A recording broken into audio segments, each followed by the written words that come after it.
So Kenny was sitting in the waiting room at the hospital, waiting for his younger son, Chad, to show up. And in that, Kenny is not one for the hospitals. He's 78 years old, not a big fan. Honestly, didn't go to the hospital for anything until he was forced to by having a heart attack. And when he walks into the waiting room, he's one of those guys that he's like, I can just feel the sickness around me, so I don't even want to be there. It's not really a smell or anything you can see, but it's just the feeling of sickness. Does anyone know what Kenny's talking about when you walk into a waiting room and you feel it all around you? So that's one reason why he doesn't like going in there.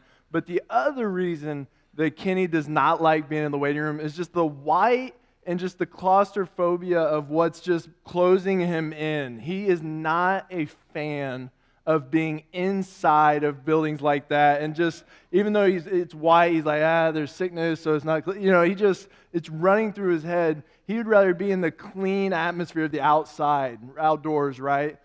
Kenny grew up in a small town of Rogers, Arkansas. Has anyone ever been to Rogers, Arkansas before? He lived on the outskirts of Rogers on an 80-acre farm in which, in between Rogers and Beaver Lake, and which is a beautiful lake to go to. But Kenny, his ideal situation is to be outside. He wants to be out, whether it's helping on the family farm. He grew up in a very different atmosphere. His parents were his dad was 56 and his mom was 46 when they had him. And so his parents, were born in 81 and 91. So they were living a completely different lifestyle than what the rest of culture was living at that time on their 80-acre farm. But besides doing chores, growing up in school, you would see Kenny chasing squirrels, squirrel hunting, chasing rabbits. He'd maybe be out there deer hunting with his bow and arrow or turkey hunting. And this would be his fall, winter, and spring would just be full of that. But then in the spring, summer, and fall, you'd also see him out in the ponds fishing or on Beaver Lake with his dad or his uncle fishing as well. But besides being outdoors, there was one place, which makes it funny because the hospital waiting room bothers him, but yet his favorite place to be other than the outdoors growing up was at his Uncle Bob's bait and tackle shop. It was this white building that looked like a shack where literally there was a wood sign on the front, the only sign they had that said Bob's Bait and Tackle. Like that's all it said. It was painted on there probably 20 years before because it was faded off a little bit. But he loved going to his Uncle Bob's Bait and Tackle shop. And this was in the 40s and 50s. So when you opened the door into his Uncle Bob's Bait and Tackle shop, a cloud of smoke would just exit the building because there were so many grown men sitting in there smoking all day long. And he loved the smell of cigarette smoke, fish, and coffee. That was the combination of what that smell was. Without the fish, that sounded like a lot of diners back then as well. But he just loved being in that shop. And all that shop was 3 separate aisles with the counter at the front, with tables right here for people to sit and have coffee, maybe talk about where they were going or where they just came back from. But Kenny would love just sitting there, hearing story after story of men coming in. Like I said, there were fishing rods on this side, bait and everything you needed on this side, and then the snack section in the middle, which is where you found Kenny most often. But he would sit also just right at those tables and hear these men come in and either tell stories of what they've done or the fish they caught that day. And what was neat for Kenny is to start to pick out those guys, right? The guys that walk in, and there were some of them that walk in, look what I caught today. And they come out to the boat and see what they caught, or come out to their truck and see what they caught. But then there were the other ones that said, man, you won't believe the fish I caught today. Oh, can we see it? Well, you see, and it goes on to this long story, but it was the biggest fish I ever seen, and he started to know those guys, right? We don't really have as many of those guys anymore. Well, first of all, are any of you that guy? We got, there's more of you. There's more of you in this room right now. I know there is. But those guys are starting to fade away because no matter what age you're in, most of us have cell phones, right? And on our cell phone is a camera, and if you catch the biggest fish you've ever seen, that thing's getting taken, you're taking a picture of it no matter what. I don't care if you know how to work the camera, you're spending 30 minutes trying to figure it out, right? But those guys are kind of fading away. But Kenny just liked sitting there and hearing those stories as well as the stories from his Uncle Bob. But when he got to the age of 12, he decided, his uncle actually asked him, hey, you're spending so much time here. Would you help to come and help out, work at the shop, maybe in the mornings or after school? And obviously Kenny's like, yes. I hang out here anyway, so getting paid for it sounds awesome. So he would go and clean the bathrooms and make sure the coffee was hot and help Bob with whatever Bob needed in the morning to set up, as well as when he would get back from school, he'd help clean up and do everything he needed for that. But Kenny did that year after year after year until he graduated, and he's like, well, I'm going to keep working here until I find out what I'm going to do next. And he had an interest in a girl, and so her name was Charlotta, and him and Charlotta were wanting to get serious, but he's like, I need to find out what I'm going to do. And so one day he walks in the summer after his graduation, and his mom and his dad are pretty upset. They're pretty upset, and he goes, what's going on? And they go, hey, Kenny, your Uncle Bob passed away. He passed away this morning. And Kenny obviously torn to pieces by that. This man had such an effect on his life. And so I went to the funeral, did what he needed to do, and later that week, he come to find out that Uncle Bob, that whole time while he was working, had a plan in mind. And he left in his will for Kenny to take over Bob's bait and tackle shop. And so that was obviously a great honor for Kenny, and he knew he would take care of it just like Bob would have wanted him to. And in fact, he really didn't do anything different than what his Uncle Bob did for the first couple of years. He wanted to keep it just the way that his Uncle Bob left it. And in that, a couple of years went by, and they started to have, him and Charlotta had two sons, Garrett and Chad, and the bills started to pile up a little bit. This bait and tackle shop wasn't really doing enough to supply them a decent enough income to take care of his family. And so what he decided, he goes, what am I going to do with this? What am I going to do? And so what he decided to do was that all these men that were coming to buy fishing gear and fishing supplies, most of them hunted as well. They were hunters. And so what he decided to do was to move all the fishing rods into the left side and bait and tackle and kind of mix it up and put a hunting gear section on the far right side. Well, he couldn't really keep enough on the shelves. Like the shelves were constantly having to be replaced. And so he added on a whole nother building to just do hunting in the back building and fishing in the front. And literally through those years of the 60s and the 70s, his business was expanding and expanding.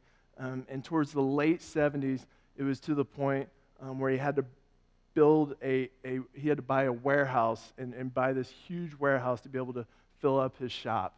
Because most of you might know what was going on around the same time that Bob was doing this. There was another business down the road from Rogers that was doing okay in Walmart. Anyone heard of it? A few of us. But with Walmart's growth, so was his store growing. Because with more people coming to work at Walmart and be around the growing environment of that community, so did the environment of people going to Beaver Lake and those that were hunting, and more people needed gear, needed supplies, needed fishing supplies. And so he changed the name from Bob's Bait and Tackle Shop to Bob's Great Outdoors. And in that, things started to go so well that people started hearing about his business all through the Midwest. And so what he decided, he had clientele that he couldn't reach because of where he was located. So he decided to buy a building in Branson and put one there, and one in Oklahoma City, and one in Wichita, and one in Des Moines. He started putting these shops all over the country and doing this with his kids until, and with his oldest son, Garrett, until today, while he's sitting in the hospital, they have 96 stores throughout the United States and Canada. And so he turned in this tiny bait and tackle shop into the most successful outdoor store in the country, in the world. But Kenny is not sitting in the hospital right now because to celebrate what he's done. Rather, he's sitting there right now waiting on his son, who is being life flighted to the Baylor University Medical Center at Dallas.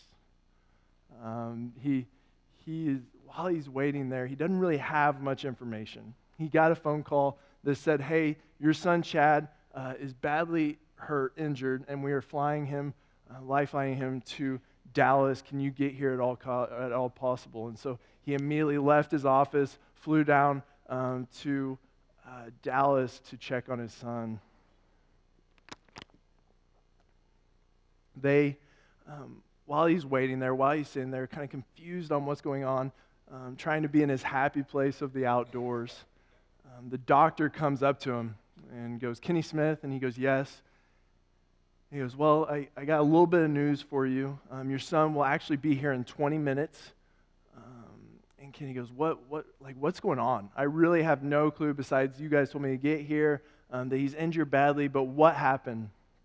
And the doctor goes on to say that his son, Chad, had been badly mobbed and badly beaten to the point of almost death, but they found out who he was when they found him on the side of the road in Los Angeles. And they found out who he was and decided that since his dad is who he is, that they would bring him to the best neurologist in the country, which is located in Baylor University Medical Center in Dallas. And so that's why he's here. That's why he's coming here. But he is badly injured. I mean, really, it is going to take several weeks and several months for him to recover. And he goes, and Kenny, obviously torn apart by this information, goes, "But is he going to live? Is he going to live?" And the doctor goes, "Yes, he's going to make it."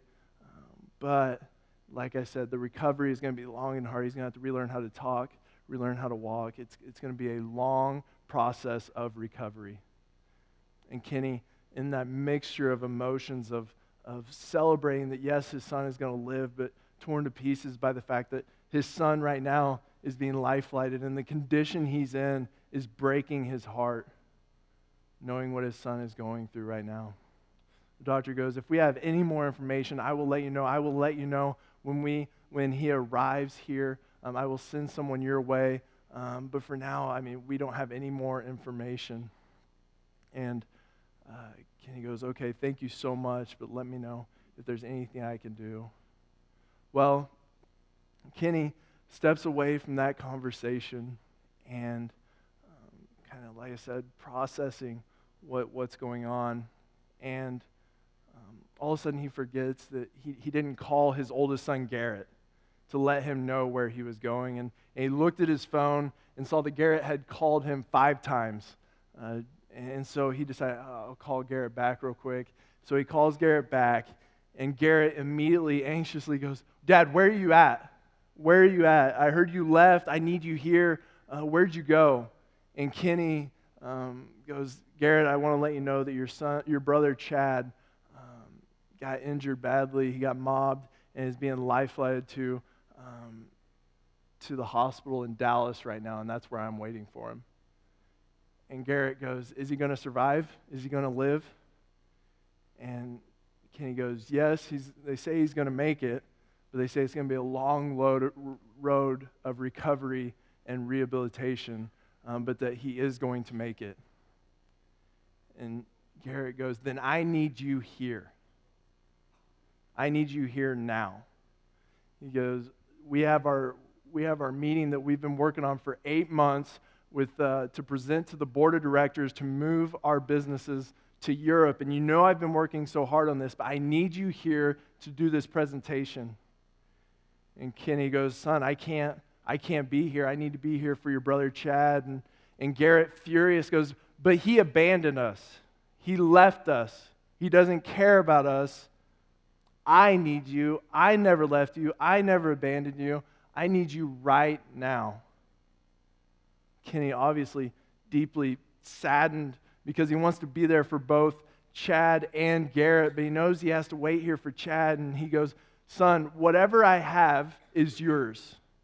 All the things that I have, those are going to be that is yours, and it's going to be your business in a couple years anyways, and I would say you know more about it than me, and so I trust that what I have is in good hands with you. Garrett's still just furious, goes, but I need you here, Dad. Like I said, Chad didn't care about us. He's going to live. I need you here. I never left you. I never abandoned you. Kenny goes, I'm sorry. I'm so sorry, but I have to be here for Chad. One day you'll understand. But you're going to do great with that meeting. I know you will. I trust that you will. Garrett, obviously not pleased, but knows he's not going to get his father to come back. Goes, okay, I don't get it, but okay, I'll take care of it. And before they hang up the phone, Kenny stops him real quick. Hey, Garrett, one more thing. And Garrett goes, are you kidding me? Like, you've just asked me to do this, and now you're asking me to do one more thing? And Kenny goes, yes, they say that your brother will really be able to do some stuff in a month, and so I want you to set up a party for everyone at this hospital in 1 month. I want you to cook, have it set up so that your brother has his favorite food and some barbecue ribs. Anyone in here agree with that? Barbecue ribs, some baked beans, coleslaw, a couple pies. I want him to have his favorite food, and also I want you to get a hold of his favorite artist too, which is Garth Brooks. And now we're going to sing Friends in Low Places, right? Anyone? But he goes, I want you to get a hold of Garth Brooks and have him come down too. And obviously, Kenny, being the largest outdoorsman in the world, as far as known, that was no problem for him to get a hold of someone like that. And in him asking for that with Garrett loses it. Absolutely loses it. And who can blame him? I mean, he's been there for his dad for all these years, never left him, never abandoned him, and he never got this. He never got to experience some big party thrown for him, but yet he's been the one that's with him, and Chad abandoned him, and now Chad gets all this, gets to be celebrated? That didn't even make sense. Garrett goes, I don't get this. What have I done to deserve this? He hasn't earned this. He hasn't done anything for this, and you're going to do this for him? And Kenny goes, I don't expect you to understand, son.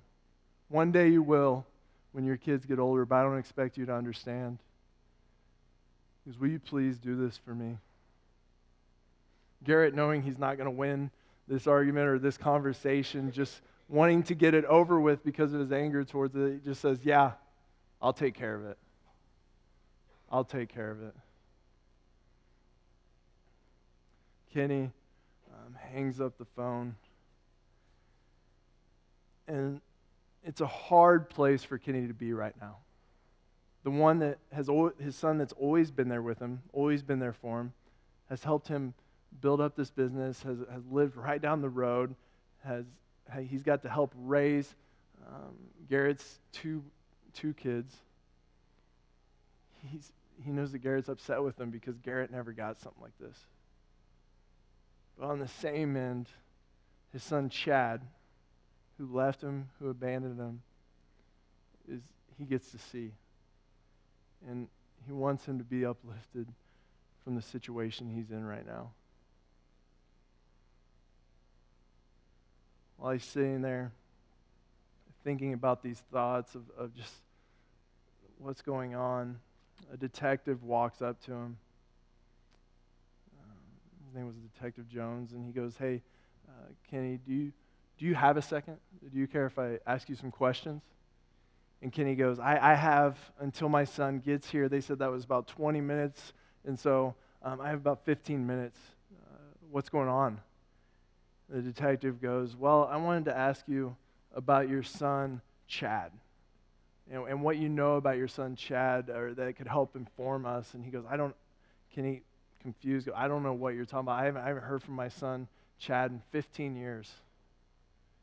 And the detective goes, well, what happened, I know what happened originally, but I never understood it. So do you care to explain what happened to your guys' relationship 15 years ago? And what had happened is Kenny had built this business to give to his two boys. Everything that he had was to be given to them. And one day when he showed up to the office, he found out that his youngest son, Chad, had sued him for his inheritance. Who does that? Who sues their father for their inheritance? And Kenny, and the detective goes, why, I know you won the case, I know you gave it to him, but why'd you give it to him? That didn't even make sense that you would give it to him, because he would obviously have lost that case. And Kenny goes, everything I built was to give to them.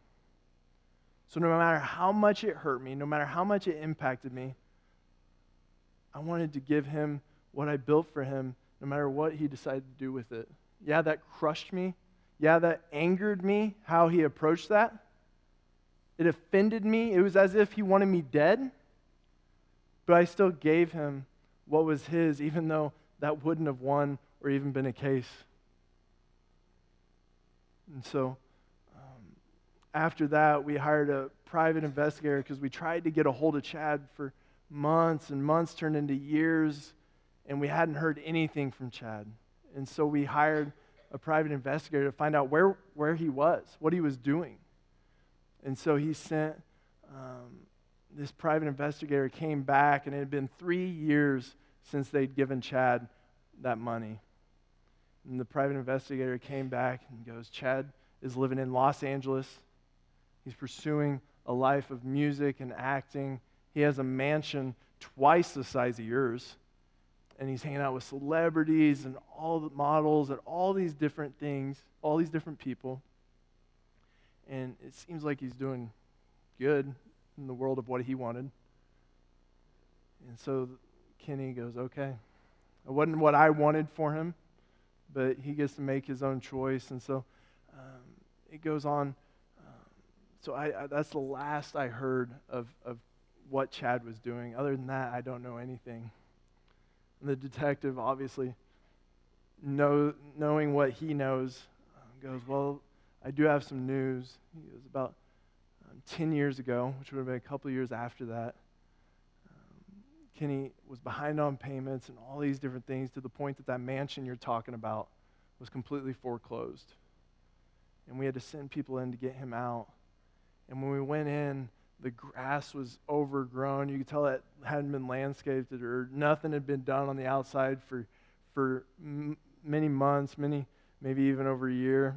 And we walk in, and there are people all over the place, just lying around. There was trash all over the place, no furniture. The sheetrock had holes in it. The worst smell of filth you've ever seen, or you've ever smelled. And we walk up into the master bedroom, this big, huge room that had nothing in it but Chad, just lying there among trash. Your son Chad had formed a drug habit to the point where he could no longer function. And he became indebted to this gang called the Paris Gang in Los Angeles, so that he had to do small jobs for them so that he could fix the habit that he had, get fixes for the habit that he had. So for the past 10 years, that's what your son's been doing. And Kenny, broken down, knowing that he built something for his son to never have to experience that, but his son chose to go that route. Completely broken by that, tears just start falling from his face. And the detective goes, but when we found him this morning, it looked like they had attempted to beat him to death. And usually that's what they do. But there's this coin they leave on someone whenever they kill him, and that was sitting right next to him. So he's honestly lucky to be alive. He's lucky to be alive, but they only do that for those that either snitch on him, or those that go up against him, or those that try to quit what they're doing. And so we believe your son was trying to quit. Kenny's still not really hearing those words, still processing what had happened to his son over these past 10 years. He's just still crying. And the detective goes, I'm so sorry. I hope everything goes good. Goes okay. I'll let you go. The detective begins to walk away, and Kenny has a thought that the doctor had said, and he goes, hey, the doctor said that you guys knew he was my son. How did you know that he was my son? The detective goes, actually, it was whenever we found him. He had something that was in his hands when we found him that made us know that he was your son. And I actually have it here. Do you want that? And Kenny goes, yeah, whatever it is, I'll take it. And the detective hands over this bag with a folded piece of paper inside of it. On that piece of paper was blood, which would have been his son's blood. And Kenny, just still emotional, goes, takes the bag and just takes the paper out of the bag. And when he opens that paper, he begins to smile and find peace and joy that he hadn't had in a long time. Because on that piece of paper it said, my name is Chad Smith. My father is Kenny Smith. I'm so sorry. I want to go home. For those that have ears to hear, let them hear. Would you guys pray with me? God, thank you for speaking to us in such unique ways. I pray that we can internalize these stories and make them impactful for you.